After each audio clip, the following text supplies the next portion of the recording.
Palapakan natin ang Panginoon. Yung palakpak na makakarating sa trono ng ating Diyos.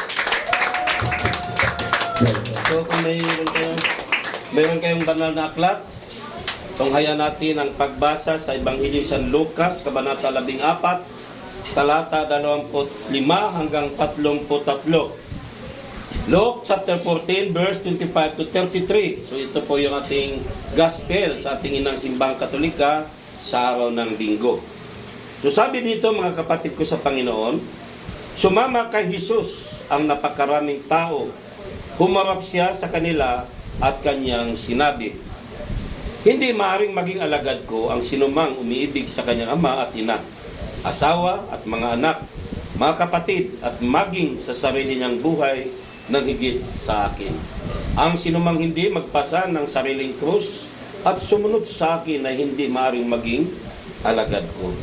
Kung ang isa sa inyo ay nagbabalak magtayo ng tore, hindi ba upo muna siya at tatayahin ang magugugol para malaman kung may sapat siyang salaping may pagpapatapos niyon.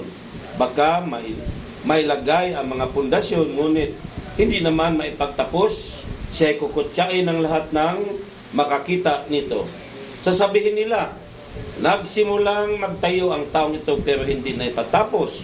O sinong hari na makipagdigma sa kapwa-hari na ang hindi mo naupo at pag-aralang mabuti kung ang 10,000 niyang kawal ay may sasagupa sa kalaban ng may 20,000 tauhan.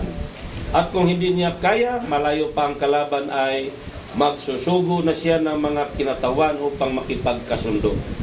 Gayon din naman, hindi maaring maging alagad ko ang sinuman kung hindi niya tatalikdan ang lahat sa kanyang buhay. Mga kapatid ko sa Panginoon, muli nating purihin ng Diyos, palakpakan ang sa pagkabasa ng kanyang mabuting balita. Yan lang bang palakpakan kaya niya may bibigay sa atin, Panginoon? So, ibigay natin, sa palakpak pa lang, ibigay na natin pinaka-the-best, no? Kasama yan sa ating paglilingkod, na kailangan ating paglilingkod ay pinaka-the best. Amen? So, pwede na kayong maupo sa presensya ng ating Diyos. So, ang ating tinunghayan na pagbasa ay yung ating Sunday Gospel. So, ang aking paksa ngayon na aking ibabahagi sa inyo ay pamagatan ko pong servant of God o ang lingkod ng Diyos. No? Kung sa pagiging lingkod, ang ating pag-uusapan, kapag ang isang kumpanya nangangailangan ng mga lingkod o mga empleyado, ang nag-a-apply ay kailangan magbibigay ng resume o kailangan magbigay ng dokumento upang ang dokumentong ito o resume na ito ay ito ang pagbabasihan ng may-ari ng kumpanya kung siya ba'y karapat-dapat sa pagiging lingkod ng kanyang kumpanya. So ganyan, kapag nag-apply tayo, meron tayong sinasubmit na kwalifikasyon. Amen? Sa ating pag-apply ng mga trabaho, hindi pwedeng matatanggap tayo agad ng walang binibigay na mga kwalifikasyon o kinakailangan mga papilis. Sa ating Ebanghelyo na ating tinunghayan, mga kapatid ko sa Panginoon, ay ating makikita na ang ating Panginoon Kristo ay patuloy na nagturo sa kanyang mga alagad, sa mga taong dumadalo sa kanyang prayer meeting noon. No? Ang paglalakbay ng ating Panginoon dito sa lupa, sa bawat lugar mayroon siyang prayer meeting, nagtutok siya, nagtuturo siya. So patuloy siyang nagtuturo, napakaraming taong dumarating sa kanyang lugar na pupuntahan, minsan nauna pa. At dito nagtuturo siya sa mga tao na doon na kung paano ang kinakailangang taglay ng isang tao upang maging lingkod niya. Amen? Amen po ba? Amen. So itinuturo niya sa Ebanghelyong ito sa kanyang mga alagad noon, sa mga taong nandoon, nakikinig sa kanya, at sa ating panahon ngayon, tinuturo sa atin kung ano ang dapat na taglayin ng bawat isa sa atin upang maging kwalipikado tayo sa pagiging lingkod ng Panginoon. Sino ngayon ang mga lingkod ng Panginoon dito? Taas ng kamay. No? Tayo ba mga lingkod ng Diyos? Titingnan ngayon natin. Ito ang ating pagninilayan. Titingnan natin ngayon ang mga requirements na nakalagay dito sa sinasabi ng Panginoon. Kung talagang nakinig tayo sa pagbasa, ating makikita dito sa ating binasa na ito ang kailangan tataglay natin sa ating pagiging lingkod sa kapanahunan. Choir ka man, manunugtog ka man, preacher, o ano ka pa man sa gawain ito, sa ubasang ito. No? Ito ngayon ang ating pag-aaralan. Ha? Ang katanungan ko, what are the requirements to become servant of God? O ano ang mga kinakailangan sa pagiging lingkod o alagad ng Diyos? Ang una na requirement sa aking pagninilay ay tamang prioridad sa buhay. Naintindihan niyo po yung prioridad? Right? Priority in life. Ano ba itong tamang prioridad sa buhay? No? Love God more than anything else.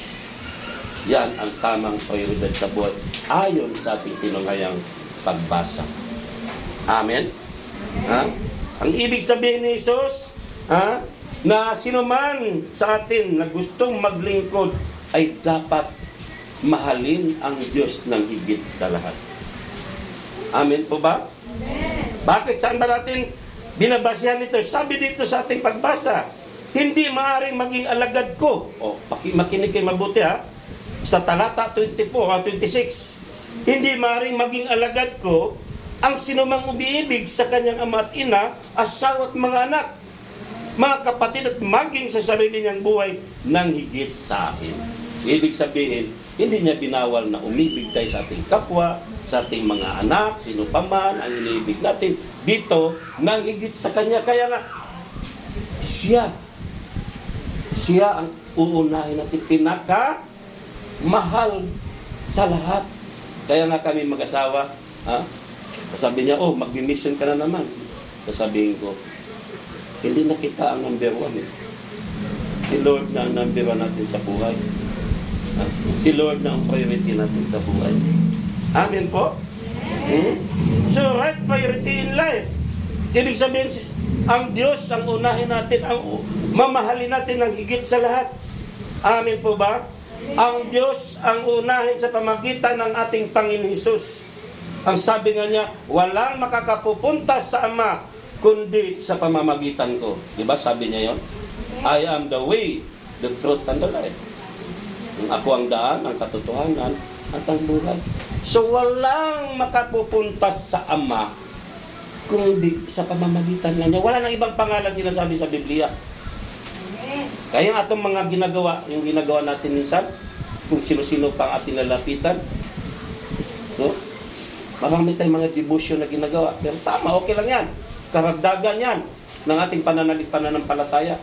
Pero sinabi ng Biblia, walang ibang maging daan kundi ang Panginoong Hesus. Siya lang. Amen? Anong ibig kong sabihin? Bakit pa tayo mag-isip ng iba-iba dyan? Di kay Hesus na tayo. Kay Kristo Hesus na tayo pupokus. Yan sinabi niya. Amen po ba? So paano natin may pakita ang pag-ibig natin sa Diyos? By serving Him honestly. No? Sa pamamagitan ng ating paglilingkod ng may katapatan. Amen?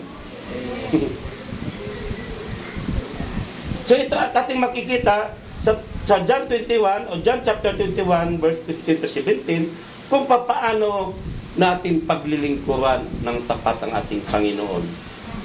Kung inyong babasahin ito, 3 beses na tinanong ng Panginoong Hesus si Simon Pedro kung gaano siya kamahal nito.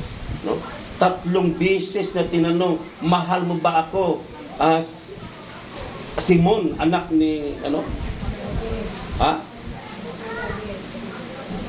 Ano sabi? 3 beses. 3 beses tinanong. At anong sabi? Pagkanin mo ang aking mga batang tupa. At pangalawa, sinasabi, pangalagaan mo ang aking mga tupa. Tapos pangatlo, pakanin ang mga tupa. Amen? So ano ibig sabihin paglilingkod? Paglilingkod natin sa gawain ng Diyos. Bilang mga koordinator, bilang tagapangasiwa, pangalagaan mo ang iyong mga tupa. Na? Kwalifikasyon yan. No? Hindi daw pwede maging alagad. So ibig sabihin mga kapatid ko sa Panginoon, walang karibal. Walang karibal dapat ang Panginoon Hesus, ang Diyos sa ating buhay. Kaso may karibal eh. Ang karibal yung sarili nating damdamin, emosyon, ang sarili. Paano tayo makapasa bilang mga alagad ng Panginoon kung hindi pa tayo lumimot sa ating sarili? Dahil ang sabi, ang sinumang ibig maglingkod sa akin, sumunod sa akin, limutin ang focus sa kanyang sarili. Paano natin mapapatunay ang mahal na natin ng Diyos? Hindi tayo nakakasunod sa oras pala. Nakakalimutan natin ang araw ng gawain. Amen. Naalala ko na naman, ulitin ko yung kwento ko doon sa Watakapog. Noong nakaraang Sabado, may mga sinusundong mga manggagawa pupunta ng Ambel. Ang usapan alas 9 ng umaga. Pagpunta namin doon, maliligo pa lang. Hallelujah. Alas 9. Maliligo pa lang, magbibihis pa lang. Kailangan pang sunduin sa bahay-bahay. Anong ibig sabihin? Hindi mo nilimot ang ukol sa sarili. Dahil sarili mo pa rin ang sinusunod. Tayo ba dito sa Makupa? Ganyan. Tanong ko yan na kayo ang makakasagot. Mahirap ang pagiging lingkod ng Diyos. Hindi basta-basta. Limutin ang ukol sa iyong sarili. Kaya nga ako mga kapatid, 5 taon akong nagmimisyon sa ibang lugar. Paglimot sa sarili ko yun, ang aking pamilya iniwan ko muna pansamantala. Dahil sabi, kung sino mang umibig sa kanyang anak, asawa, kapatid, membro ng pamilya na higit sa akin, ay hindi magiging alagad ko. Diba? Unrivaled priority. Kayo mga anak, kayo mga bata pa. Mabuti nandito kayo. Umahon na sa Panginoon. Pero ano ba? May karibal ba ang Diyos sa buhay ninyo? Marami pa. Maraming karibal. Unang-una ng sarili natin, karibal yan. Ang panahon, karibal yan. Pag umulan, wala na. Di na pupunta. Mag-apply ako ng trabaho ngayon. Karibal pa rin yan. May negosasyon kami ngayon. Malaking transaksyon ito ngayon. Pero kung ikaw, si Lord ang priority mo, di bali na sasabihin mo sa sarili mo, sasabihin mo sa Diyos, di bali na Lord. Yung kausap ko ngayon, di ko mo nasisiputin, alang-alang sa'yo. Tsak yun, gagantiin tayo ng Diyos. Amen. Gagantiin tayo. Ito lang mga kapatid ko sa Panginoon, maaaring naikwento ko na ito sa inyo noon, dito nung nandito pa ako. Ang aking asawa, isang maga, nagising kami, dahil mamamlansya siya ng uniform ng kanyang anak. Papasok yung bunso namin. So, talagang, mama's girl, yung aking anak. So, laging tinaplansa, kahit may asawa na, tinaplansa pa rin ang damit. So, nagising siya na hilong-hilo pagkatapos ng mamlansya. Umiikot ang paningin. Umiikot ang kisame sa kanyang paningin. Nagsusuka. So, sabi ko sa kanya, overpatig lang yan, magpahinga ka. So, nung panahon yun, di pa ako nagminisyon. Umabot na ng alas 9, hindi nawala yung hilo. Nagsusuka. At pag pumunta sa CR, kailangan i-akayin ko siya. Di siya makakapunta mag-isa. Ang aming anak, pumasok na sa trabaho. Ang aking apo, pumasok na rin sa eskwela. Kaming dalawa lang maiwan. Wala siyang kasama pag umalis ako. Pagdating na ng alas 12 o alas 11, dumidikta na ang demonyo sa utak ko, sa isipan ko. I-surrender mo na yung assignment mo ngayon, alangan mag-iwanan mo yung asawa mo sa ganyang kalagayan. Sabi ko, oo nga no. Oo, nawaan naman ako ng Diyos. Asawa ko ito, hindi makakabangon. Nahihilo. Nagsusuka, hindi makapunta sa siya mag-isa. Hindi makapunta sa siya mag-isa. Pero hindi eh. Nung maalala ko itong ibanghilyo nito, sabi ko, hindi pwede. Ang demonyo nagdidikta, na isurrender ko, pero lumaban ako. Sabi ko, hindi pwede. Sabi ko sa asawa ko, mamaya, alas 2 aalis ako kasi ang hayo ko, 5th Avenue. Araw ng Bernisyo. So, alas 2 aalis ako, dahil alas 4 ang gawain doon hanggang alas 6. Sabi naman ng asawa ko, di ba, iwanan mo ako. Di na siya nagreklamo. Di siya nagkumuntra sa sinabi ko sa kanya. Sige, ako nang bahala dito. Kahit na nakahiga siya. So, alas 2, hilong-hilong pa siya, di siya makakabangon na mag-isa, di siya makakalakad, mag-isa, umalis ako. Pero ito lang ang tanging inusal ko. Sabi ko, Lord, priority kita sa buhay namin, sa buhay ko. Bahala ka na sa asawa ko. Paglabas ko, sumakay ako ng sasakyan, kinalimutan kong problema sa aking asawa. Nag-focus ako sa gospel na aking ibabagi doon sa 5th Avenue. Madaling salita, nakauwi ako ng alas 7 sa amin. Nakita ko ang aking asawa, nakapagluto na, nakapaligo na. Sabi ko, praise the Lord at magaling ka na. Anong sabi na ang Sister Wife? Nagdadahilan lang pa. Nung umalis ka, biglang nawala ang pagkahilo ko at naging maganda na ang pakiramdam ko. Test yan. Test sa atin yan kung hanggang saan mamili ka ang Diyos o ang mahal mo sa buhay. Maliwanag sa ating gospel, hindi nanggagaling sa akin ito, maliwanag sa ating gospel. Na ang sinumang umibig ng higit sa kanya, umibig sa kanyang asawa, anak, kung ano pa mang mga malo sa buhay, hindi pwedeng maging lingkod. No? So yun, kayo lang po magkasagot niyan.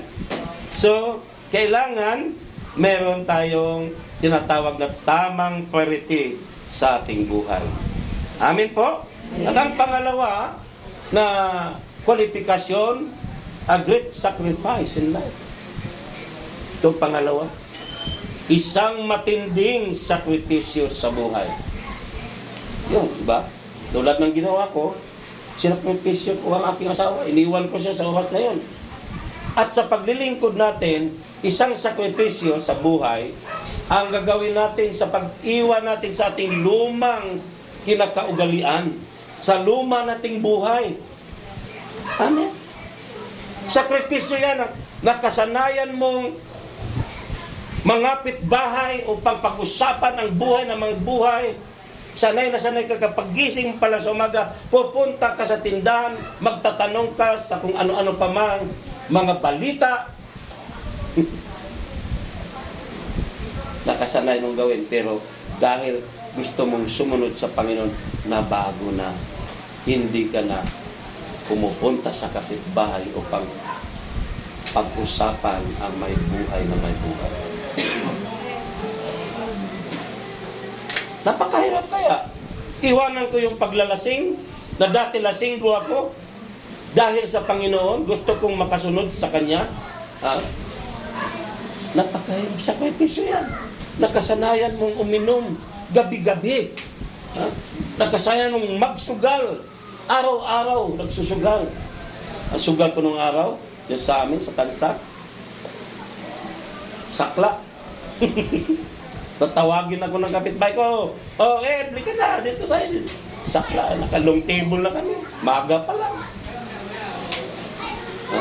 Barahan minsan, yung pusoy ulo ba yan? Sanay na sanay ka sa araw-araw mong tapos baguhin mo, sakripisyo yan eh.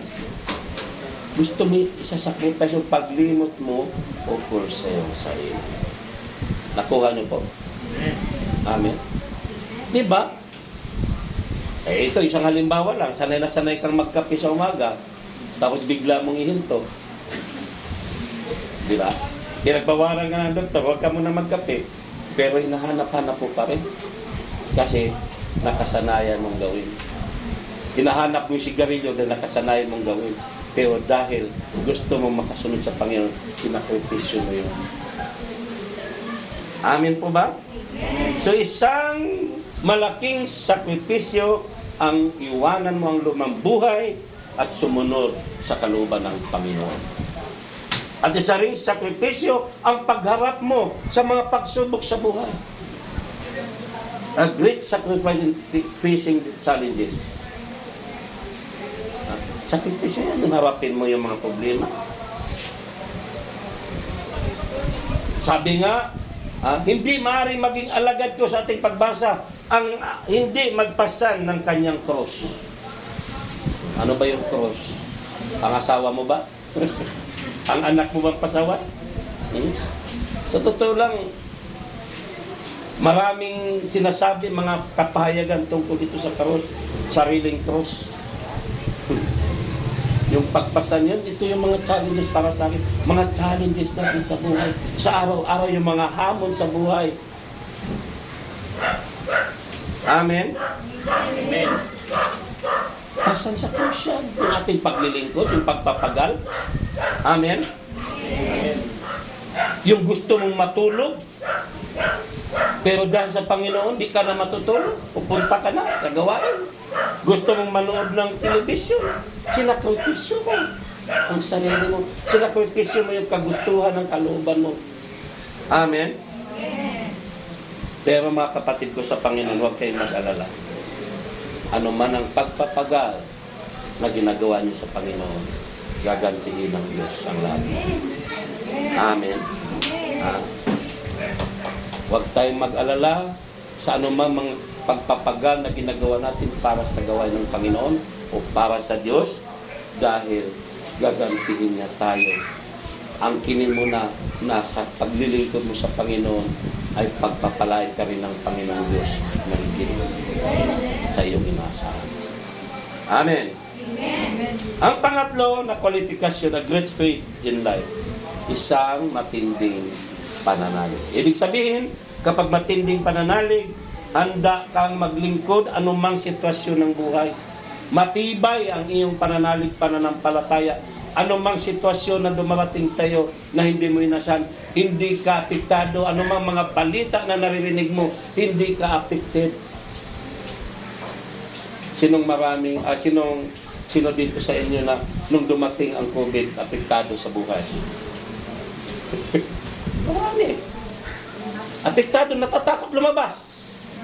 Kunarantin ang sarili. Ang takot ang nagdadala sa atin para makwarantin tayo. Diba? Naniwala ba kayo? Kaya nakwarantin tayo dahil sa takot. Ang takot ng pamamahalaan na mamahala sa atin, yung pamahalaan ng gobyerno, sa takot nila, kunarantin tayo. Kahit sa ating sarili din. Natatakot, apektado. Kaya delikado kapag may takot ka sa puso mo, apektado ka sa iyong pananalig, pananampalataya. Nawawala ang pananalig mo. Inagaw ng takot na mula sa dyablo ang pananalig mo sa Diyos. Amen.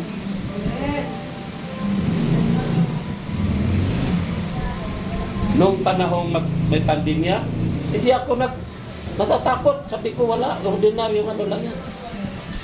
Sabi sa akin, oy, mag-Christmas ka. Bakit ako mag-Christmas? Kahit na mag-Christmas ako, pag oras mo na, kahit saan ka magtago ka man sa ilalim ng lupa, o ano pa man pagtataguan mo, patay ka pa rin. Amen po.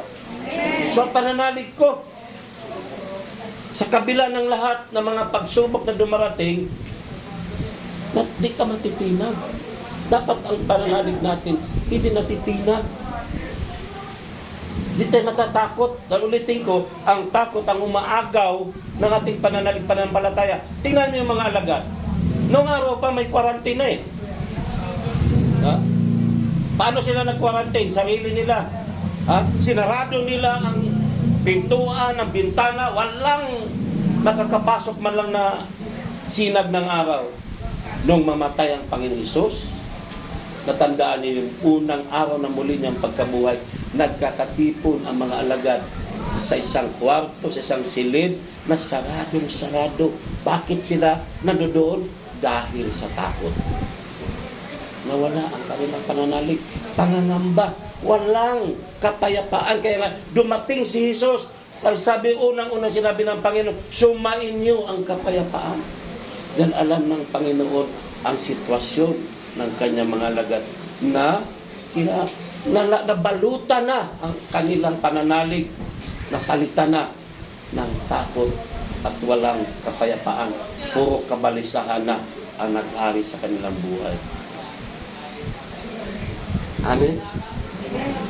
So dapat, anumang mga sitwasyon ng buhay natin, huwag tayong matina. Ako lang, mga kapatid ko sa Panginoon, no? Nung doon pa ako sa Bohol. Kasi ako, YouTuber sa kaya pinaano ko, binibideo ko yung mga gawain. Dahil yun ang content ko sa aking channel. So nung sumahod ako ng unang sahod ko sa YouTube, naalala ko yung unang ani na ibigay mo sa Panginoon, ihandog mo. Kaya sabi ko, hindi ko muna pakinabangan ito. Hindi ko muna ipapadala sa asawa ko. Gagastusin ko to para sa CLSS doon sa area na aking hinawakan. Sa mga kabataan, nandun kasi ang kabataan umabot ng 200. Grabe yung mga kabataan doon sa area ko na naakay ng dahil sa pandemya. Yun ang kabutihan ng pandemya. Kaya mga estudyante, mga kabataan, wala man silang pasok. So umaakit sila sa gawain. Sabi nila, tay, alam tayo, kaya kami naka-attend, wala kasi kami pasok na. Online lang eh. So may time sila sa pagdalo sa gawain. So ang sweldo ko, binigay ko sa Panginoon. Dumating ang tawag sa aking sister wife. Nagpa-laboratory, mataas ang sugar, mataas ang cholesterol, may detekto ganito, may detekto sa katawan, kailangan ang pera para sa kanyang mga gamot. Sabi ko, gagaling ka. Hindi ko pinadala ang pera, sabi ko, para sa Diyos yan. Sabi, ayos na. Laging maayos ang katawan ng aking asawa. No? Kaya nga, sa mabuhay man at mamatay, sa Panginoon tayo. Manalig tayo na siya lang ang Diyos na dapat nating tanggapin sa ating buhay. Na siya magliligtas sa atin. Amen po ba? Kapag nandyan ang pananalig natin, yung tinatawag nating great faith in life, ay anumang mga sitwasyon dumarating sa buhay natin, hindi tayo natitinag sa ating pananalig pananampalataya. Bakit yung ibang magagawin wala pa sila? Dahil yan. Sasabihin nila, di pa pumayag ang pari. Ayaw pumayag ang pari, kaya wala kaming gawain. Kung ikaw may pananalig ka sa Diyos, gusto mong mapaglingkuran ng Diyos ng may katapatan, ikaw gumawa ng paraan. Huwag kayo pumasok sa simbahan. Sa bahay ninyo. Nung nakaraang taon, sabi na aking sister, paano yan pa? Paano natin anniversary dito hindi pa pinapayag ni simbahan? Sabi ko, anong ginagawa ng bahay natin? Ilan lang ba kayo? Sabi ko, wala pa naman kayong 20. Kayo, mga magagawa dyan. Ituloy ang anniversary. Sa bahay namin. Tayo ang gagawa ng paraan. Dahil kailangan natin ang Diyos sa buhay natin, lalo na sa mga sitwasyon na hindi inaasahan ng yung sabihin hindi mabuting sitwasyon. Di ba? Amen po? Amen. Kaya sa Bohol, bumilib ako sa mga kaparian doon. Kaya nabalik agad ang mga gawain. Dahil sa kahit kasagsagan pa ng pandemya.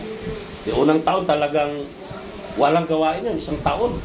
Isang taong singkat, doon ako natutong mag-YouTube, doon ako natutong mag-live sa FB, nagtutok ako.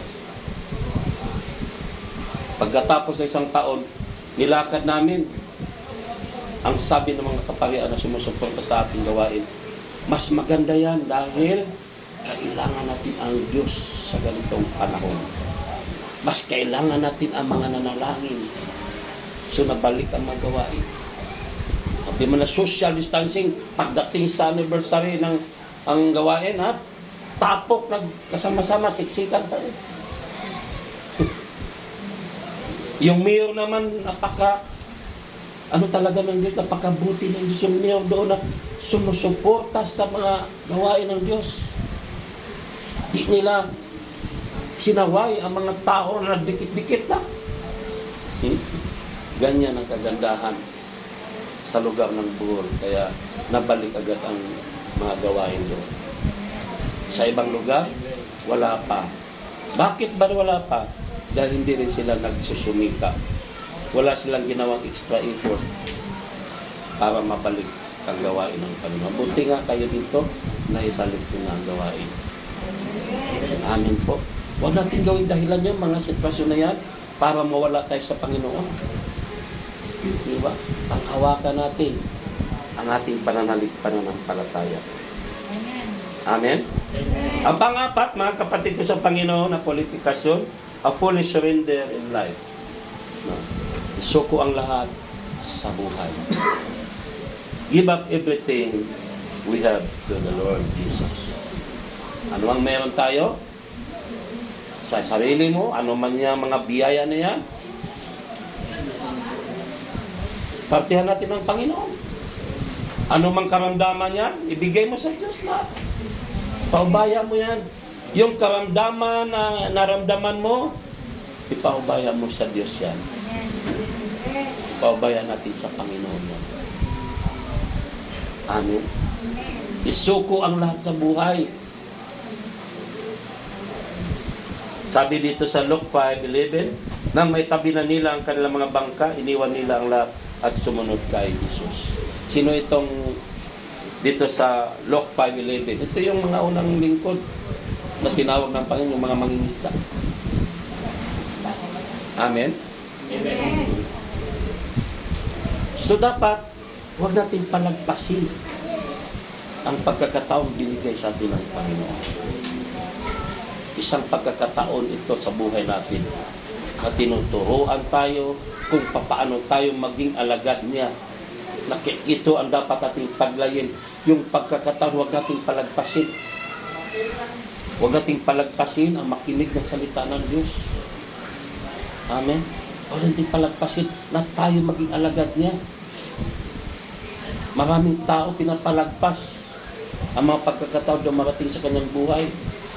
Pero itong binigay sa atin ng Panginoon, pagkakataon niya, tinuturuan tayo upang maging tama ang takbo ng ating buhay. Napakahalaga na tayo makapakinig ng salita ng Diyos. Bakit? Ito magdala sa ating buhay sa isang buhay na ganap at kasiya-siya. Amen? Ito ang magdala sa atin upang magkaroon tayo ng tunay na pagbabago ng ating buhay. At sa pakikinig ng salita ng Diyos ay ito ang maging dahilan din upang magkaroon tayo ng kaalaman tungkol sa ating Diyos, sa Kanyang mga plano sa atin, ang Kanyang panukala sa atin, kung ano ang disenyo niya sa ating buhay. Sabi ko nga kay Sister Yoli, ang disenyo sa buhay ni Sister Yoli, manatili kang dalaga. May disenyo. Sabi nga niya, yun lang daw ang hindi binigay sa kanyang kahilingan. Sabi niya sa akin. Siyempre, yan ang disenyo sa buhay mo. Kaya tanggapin mo. Dahil sa pakikinig ng salita mo, maunawaan mo na ito pala ang buhay ko, ito ang disenyo ng buhay ko, para sa Panginoon lang pala talaga ako. Di ba? May kanya-kanyang disenyo ang buhay natin. So kapag wala ka, hindi ka nakikinig sa salita ng Panginoon, di natin maintindihan, di natin maunawaan kung ano ang mga panukala niya sa buhay natin. Di ba? Nung wala pa tayo sa Panginoon, saan ba tayo ang buhay natin? Kung saan lang.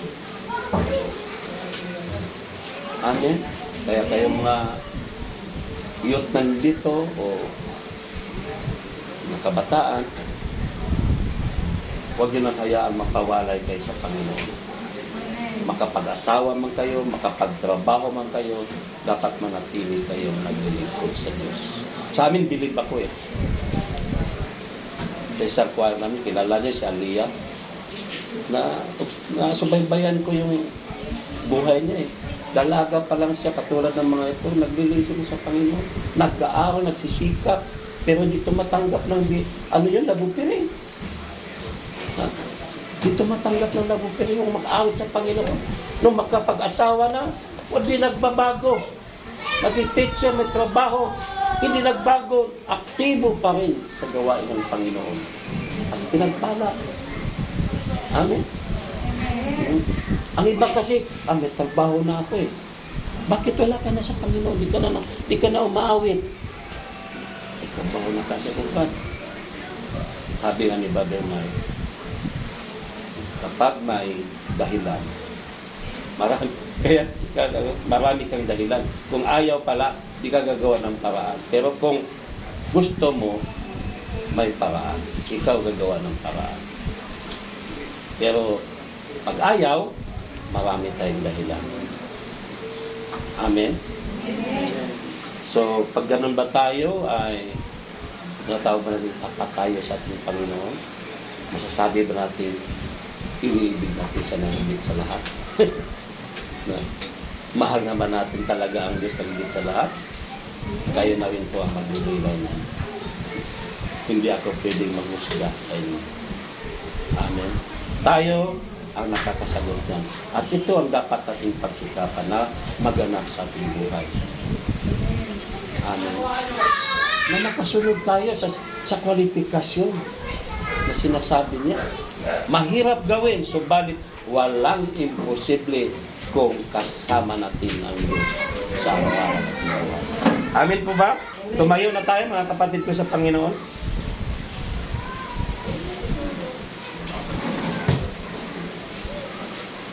Pikit natin ang ating mga mata, buksan natin ang ating isipan, ang ating mga puso, kausapin natin ang Panginoon sa oras na ito. Ayon sa Ecclesiastico, chapter o Kabanata 2, talata 1 hanggang 8, sabi dito mga kapatid ko sa Panginoon, anak, kung nais mong maglingkod sa Panginoon, humanda ka sa mga pagsubok. Maging tapat ka at magpakatatag. Huwag kang masisiraan ng loob sa panahon ng kasawian.